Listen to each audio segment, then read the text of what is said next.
Hello दोस्तों, स्वागत है आपका सिंप्लीफाइड स्टडीज़ में। आई होप आप सभी अच्छे से होंगे और जो अच्छे से प्रैक्टिस कर रहे होंगे, सारे कॉन्सेप्ट आपको समझ में आ रहे होंगे। ओके, चलो। तो आज हम जो है अपना वही पॉलिनॉमियल्स कंटिन्यू कर रहे हैं। ठीक है, पॉलिनॉमियल्स का चैप्टर कंटिन्यू कर रहे हैं। इसमें दो टॉपिक्स और बचे हैं आपके। ठीक है, एक तो आपका फैक्टराइजेशन, ठीक है, फैक्टराइजेशन बचा है, और साथ ही साथ आपकी एल्जेब्रिक आइडेंटिटीज़ बची है।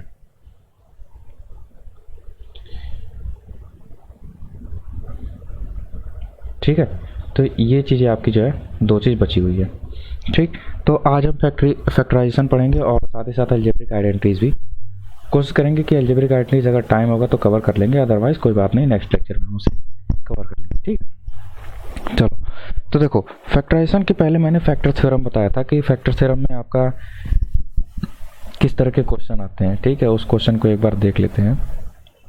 फैक्टर थ्योरम पे बेस्ड क्वेश्चन। फैक्टर थ्योरम पे आप जब क्वेश्चन पूछ सकता है कि जैसे कि मान लो कि पॉलिनॉमियल है p x equal to 6x² plus 7k x plus 4। ठीक है, और इसमें कह रहा है, ठीक है, ये पॉलिनॉमियल दिया, उसके बाद से कह रहा है कि find the value of k, find the value of k for which x minus क्या ले सकते हैं आप, चलो 3 ले लेते हैं। x minus 3 is a factor of px। ठीक है, ये मतलब रैंडम क्वेश्चन है, कोई ऐसा क्वेश्चन नहीं कि मतलब कि हाँ बहुत बड़ा है या फिर ऐसा कुछ है। ठीक है, तो ऐसा कुछ नहीं है, तो रैंडम क्वेश्चन मैंने उठाया है। ठीक है, अपने आप से। तो अब देखो, इसको पर्टिकुलर सॉल्व करने के लिए हम क्या करेंगे। ठीक है, कह रहा है कि ये वाले पर्टिकुलर चीज़ px की फैक्टर है। px की फैक्टर है, इसका मतलब क्या हो गया कि x minus 3 equal to 0।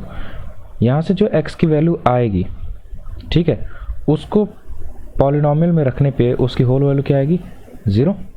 Factor theorem यही कहता है, ठीक है, कि अगर x माइनस ए किसी भी px का फैक्टर है तो x इक्वल टू a उसका एक सॉल्यूशन होगा। ठीक है, चलो हम पॉलिनॉमियल में रखते हैं 6 into 3² plus 7k into 3 plus 4 equals to 0। यहाँ से क्या आएगा, 9 into 6 54 plus 21k plus 4 equals to 0।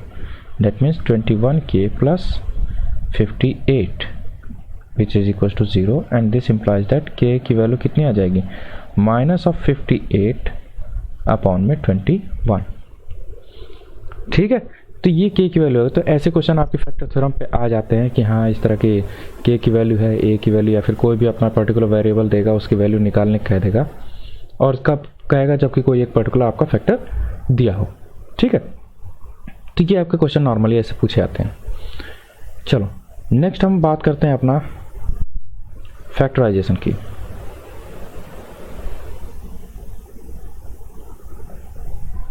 चलो फैक्टराइजेशन की बात करते हैं। फैक्टराइजेशन में सबसे पहले आपका आता है स्प्लिटिंग द मिड टर्म। ठीक है, ये आपने नाम सुना भी होगा और आई होप कहीं पढ़ा भी होगा आपने। ठीक है, स्प्लिटिंग द मिड टर्म।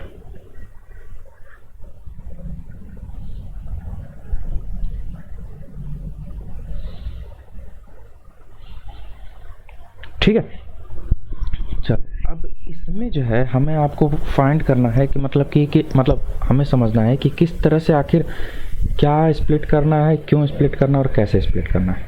ठीक है, सिंपली हमें यही समझना है। ओके, चलो तो कोई भी एक एग्जांपल ले लेते हैं। ठीक है, कैसे, कोई एग्जांपल कैसे ले सकते हो, जैसे कि मान लो कि 3x² प्लस 2x प्लस 1 है। Okay, 3x² plus 2x plus 1 है। ठीक, अब देखो एक्चुअली ये सॉल्व तो होगा नहीं, चलो इसका रूट इमेजनरी आएगा। कोई और क्वेश्चन सोचते हैं। लाइकवाइज और क्या ले सकते हैं, फेमस एग्जाम्पल हमारा 4x² + 4x + 1, इसी की हेल्प से मैं आपको समझाता हूँ। ठीक है, चलो मिड टर्म की बात हो रही है। ठीक है, तो एक चीज़ ध्यान रखो, जो आपका स्टैंडर्ड फॉर्म होता है आपका किसी भी क्वाड्रेटिक इक्वेशन का, ठीक है, स्टैंडर्ड फॉर्म की अगर बात करते हैं तो स्टैंडर्ड फॉर्म क्वाड्रेटिक इक्वेशन का क्या होता है, ax² + bx + c, यही होता है। ठीक है ना, तो इसमें मिड टर्म क्या है आपका bx। ठीक, तो bx को नहीं, केवल जो आपका b टर्म है इसी को दो ऐसे पार्ट्स में स्प्लिट करना है। सपोज कर लो आपका कैपिटल A और कैपिटल B में स्प्लिट किया गया है, इस तरह से स्प्लिट किया जाए। अब देखो b को स्प्लिट किया जा रहा है, यानी कि इन दोनों का सम कितना होना चाहिए, b। ठीक है, और इन दोनों का मल्टीप्लिकेशन जो होगा वो तुम्हारा a और c के मल्टीप्लिकेशन के इक्वल होगा। ठीक है, तो मतलब दो ऐसे नंबर तुम्हें ढूंढने हैं जिनको ऐड करके, ठीक है, आपका b की वैल्यू आ जाए और मल्टीप्लाई करके a इंटू सी की वैल्यू आ जाए। ठीक है, तो अब देखो इस वाले इक्वेशन में आपको किसको स्प्लिट करना है, 4 को। ठीक है, 4 को ऐसे दो पार्ट्स में स्प्लिट करना है कि मल्टीप्लिकेशन भी इनका 4 आए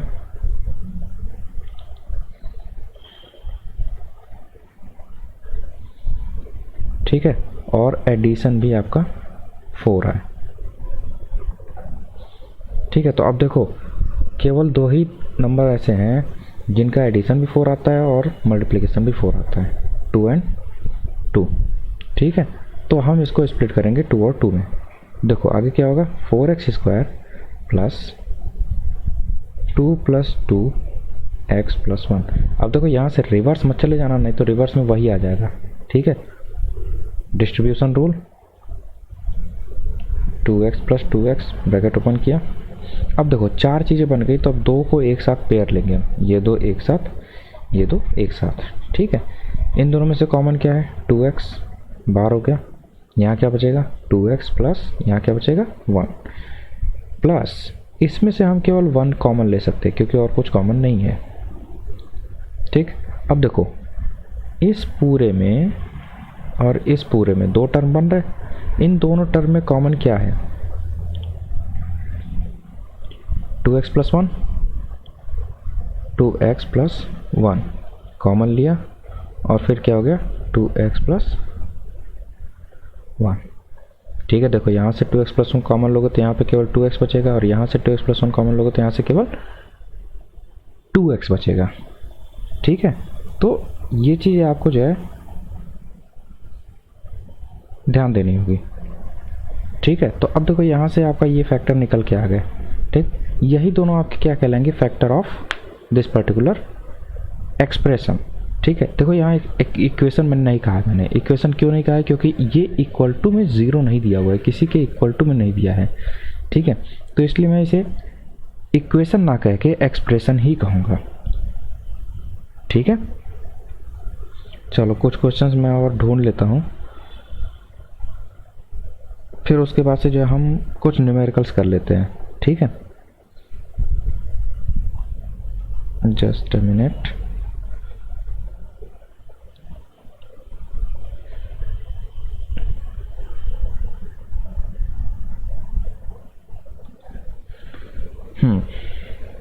चलो आगे देखते हैं। ठीक है, तो ये आपका एक्सप्रेशन हो गया। ठीक, एक्सप्रेशन के बाद से अगर सॉल्यूशन निकालना होगा तो वो डायरेक्ट सॉल्यूशन होगा। ठीक है, और कोई एक और एग्जांपल देख लेते हैं। ठीक, चलो अगला एग्जांपल हम देखते हैं, थोड़ी सी प्रैक्टिस हो जाएगी तो समझ में आ जाएगा। ठीक है, सपोज कर लो क्वेश्चन क्या दिया हुआ है, x² + 15x = -50। ठीक, तो पहले इसको स्टैंडर्ड फॉर्म में चेंज करते हैं, दैट मीन्स x² + 15x + 50 = 0। ठीक है, अब देखो इसके बाद से अब क्या होगा, हमें किसको ब्रेक करना है, 15 को दो पार्ट में ऐसे करना है a और b में, सच दैट इनका एडिशन 15 आए और इनका मल्टीप्लिकेशन 50 आए। ठीक है, तो अगर यहाँ ध्यान से थोड़ा सा देखोगे, थोड़ा सा जो अगर प्रैक्टिस ज़्यादा कर लोगे तो आपको आ जाएगा कि इसको 10 और 5 में अगर करते हो तो ऐड करने 15 आएगा और मल्टीप्लाई करने पे 50 आ जाएगा। ठीक है, ध्यान रखो हमेशा इसे ही ब्रेक करो इस तरह से कि दो नंबर्स में इसको ब्रेक कर दो कि जिसका एडिशन 15 आ जाए। ठीक है, अब तो 10 इंटू 5 ब्रेक किस तरह से करना है, मतलब मल्टीप्लिकेशन के बेस पे करना है, यानी इसका फैक्टराइजेशन करना है। देखो मैं इसको बता देता हूँ। 2 से किया 25, 5 से किया 5 और 5 से किया 1, तो इसका फैक्टर क्या क्या है 2, 5 एंड 5। अब इसी की कॉम्बिनेशन से जो आपको नंबर्स बनेंगे। ठीक है, जैसे देखो एक नंबर बन सकता है 25 और 2, इनका भी मल्टीप्लिकेशन 50 है, और एक बन सकता है 10 और 5, इनका भी मल्टीप्लिकेशन 50 है। तो अब देख लो दोनों के किसका एडिशन 15 आ रहा है, तो इसका एडिशन 15 आ रहा है, इसका 27 आ रहा है, तो इसको नहीं ले सकते, इसको ले लेंगे। ठीक, चलो तो ब्रेक करते हैं। तो x square plus 15x plus 50 था। अब देखो ये इक्वल टू 0 है, तो यानी इसका मतलब फाइनल आंसर तक निकालना है आपको, x की वैल्यू तक। ठीक है, तो देखो एक्स स्क्वायर प्लस, अब यहाँ डायरेक्टली 10x प्लस 5x लिखा जा सकता है। ठीक है, क्योंकि वही चीज़ ब्रेक हो रही है।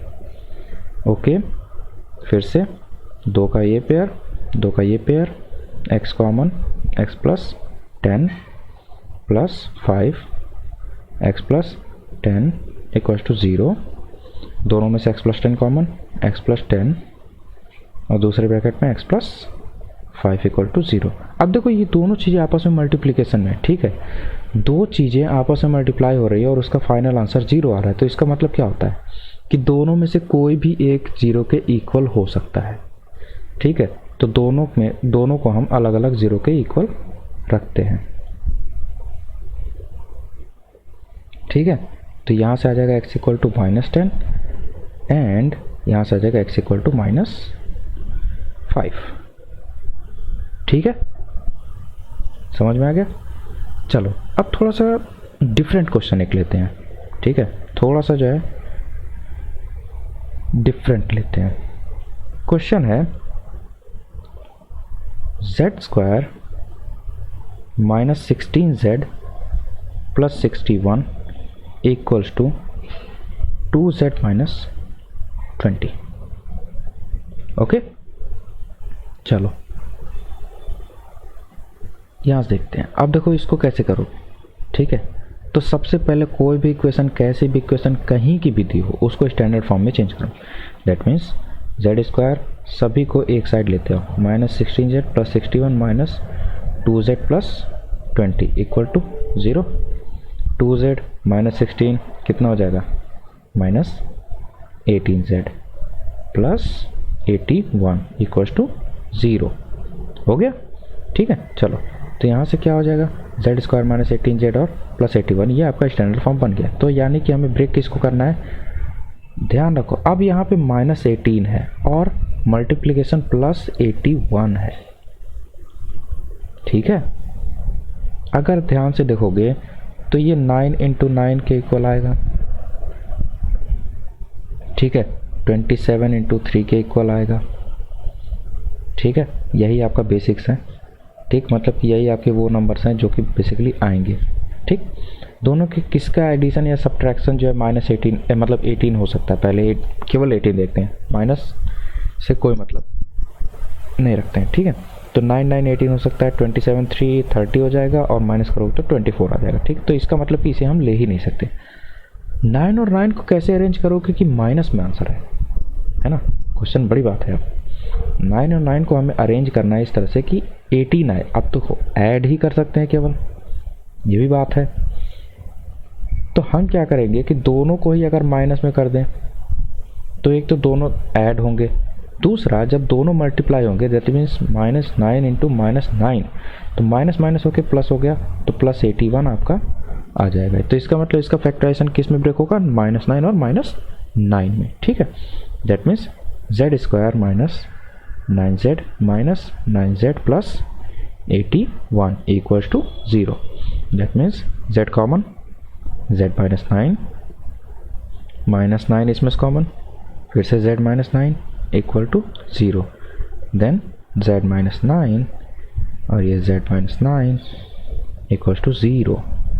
फिर से मल्टीप्लिकेशन में z minus 9 equal to 0 and z minus 9 equal to 0। यहाँ से आ जाएगा z इक्वल टू 9 और यहाँ से भी वही आ जाएगा। तो ये एक चीज़ देखो, ये जो आपका नंबर है ये z माइनस 9 का होल स्क्वायर है, यानी कि परफेक्ट स्क्वायर है एक तरह से। ठीक है, तो नेगेटिव वाले केस में ये चीज़ ध्यान रखना। ठीक, चलो एक और एग्जांपल ले लेते हैं, थोड़ा सा जो है डिफरेंट ले लेते हैं एग्जांपल।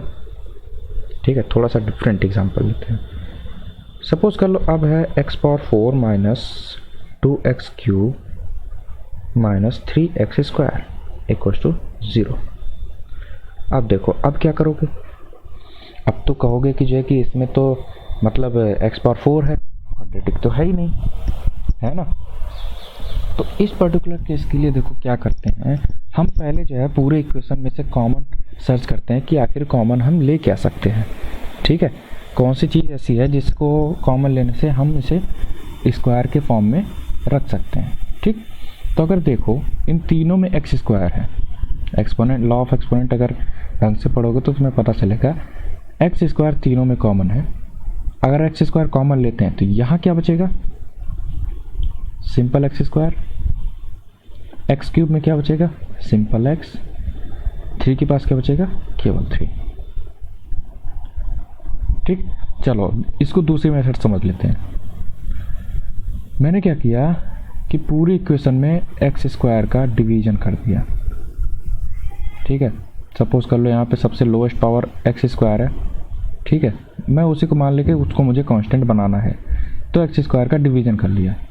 अब इसको बैलेंस करने के लिए ऊपर भी एक्स स्क्वायर का मल्टीप्लिकेशन होगा कि नहीं? बिल्कुल होगा। ठीक है, एक्स स्क्वायर यहाँ पे देखो x power 4 upon x square minus 2x cube upon x square minus 3x square upon x square.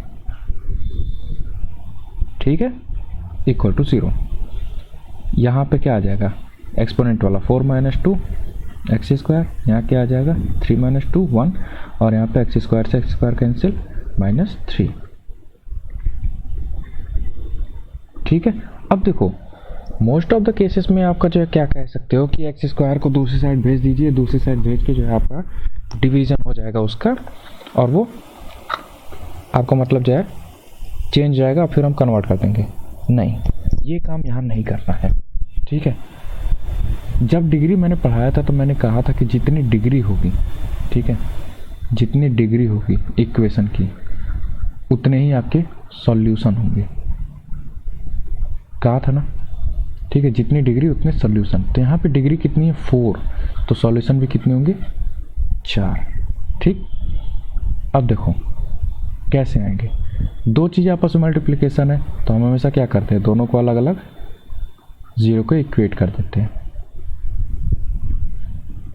अब देखो यहाँ एक्स स्क्वायर है, तो यानी एक्स की 2 वैल्यूज़ आ जाएंगी, दोनों ही आपकी 0 ही होंगी।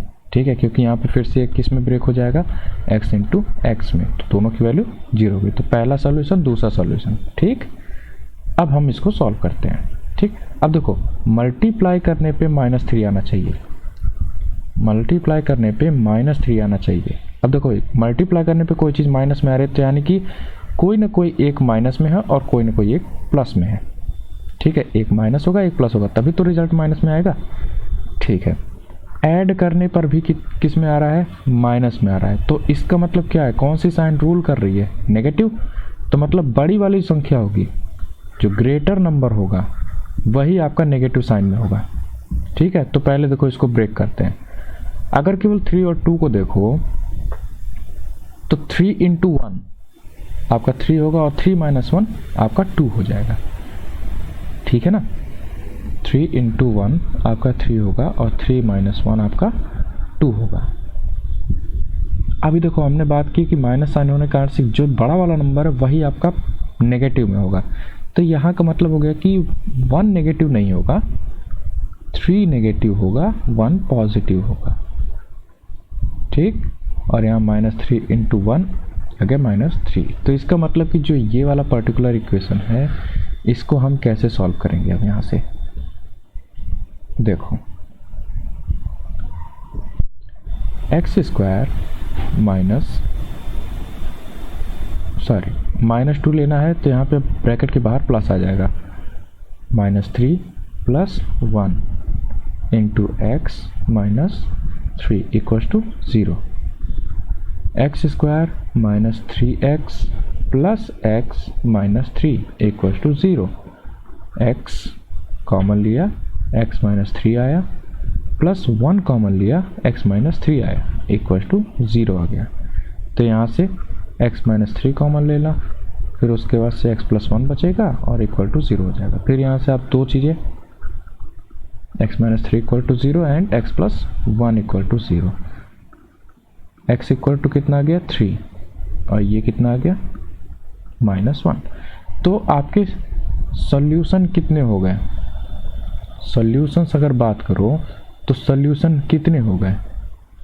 पहला 0, दूसरा 0, तीसरा 3, चौथा -1। तो ये 4 सॉल्यूशन होंगे आपके इस पर्टिकुलर इक्वेशन के। ठीक है, तो ये चीज़ ध्यान रखना है। इसी तरह के मैं कई सारे क्वेश्चंस आपके PDF फॉर्म में मैंने डिस्क्रिप्शन में ऐड किए हुए हैं। ठीक है, आप उनको डाउनलोड करके पहले सॉल्व कर लेना। ठीक है, अगर कोई क्वेश्चन नहीं आएगा तो उसको कमेंट में बता देना, मैं आपको, ठीक है, मैं आपको उसका सॉल्यूशन बता दूंगा। ठीक है, उसके सॉल्यूशन की पूरी क्लास अलग से ले ली जाएगी। ठीक, चलो आगे देखते हैं।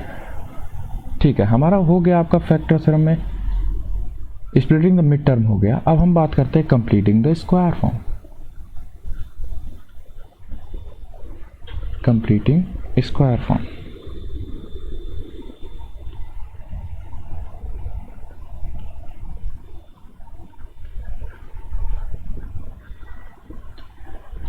ठीक है। चलो अभी जो ऊपर का एग्जाम्पल था हम उसी को ले लेते हैं, जो था आपका x² - 2x - 3, जो आपका बना हुआ था बाद में, -2x - 3 = 0।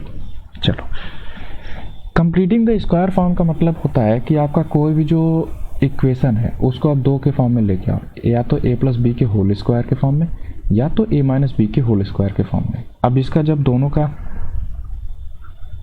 सेपरेट करोगे, मतलब एक्सपेंशन जो होगा वो ये चीज़ होगा और एक ये चीज़ होगा।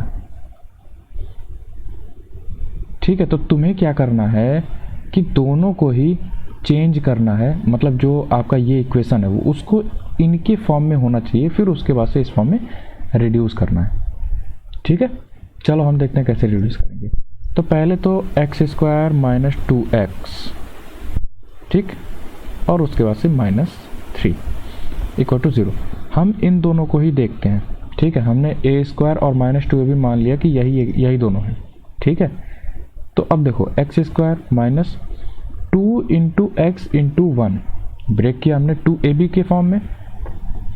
ये देखो ये a² - 2 × a × b की वैल्यू क्या आई 1, लास्ट में होता है +b², तो यहाँ पे होना चाहिए +1² यानी कि 1।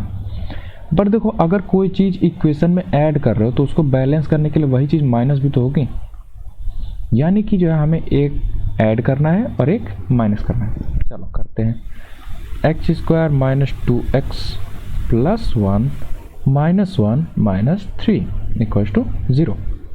देखो इससे इक्वेशन पे कोई भी असर नहीं पड़ा है। कैसे? +1 -1 काट के फिर से यही बना देगा। ठीक है, तो हम केवल अपने ज़रूरत के लिए इनको यहाँ पे रखे हैं। ठीक है, तो अब इन तीनों को एक साथ ले लेते हैं, x² - 2x + 1 और इधर क्या आ जाएगा -4 = 0। स्क्वायर फॉर्म में करते हैं तो ये हो जाएगा x - 1 का होल स्क्वायर और 4 क्या होगा 2 का स्क्वायर। ठीक है, अब देखो अगर आइडेंटिटीज़ थोड़ी सी याद होंगी क्लास 8 की आइडेंटिटीज़, तो यहाँ पे ये फॉर्म थोड़ा सा इस तरह का लग रहा है, a² - b², और a² - b² का फॉर्म जब ब्रेक होता है तो क्या बनता है a - b × a + b = 0। तो हम इसे यहाँ पे ब्रेक करते हैं अब।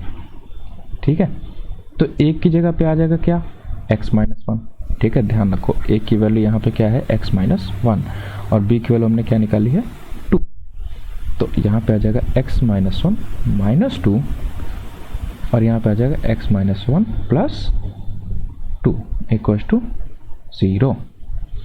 यहाँ से कितना आ गया x-3 और यहाँ से कितना आ गया x+1 इक्वल्स टू 0। फिर से सेम काम, x+1 इक्वल टू 0 अलग और x-3 इक्वल टू 0 अलग, तो यहाँ से x की वैल्यू कितनी आ जाएगी -1,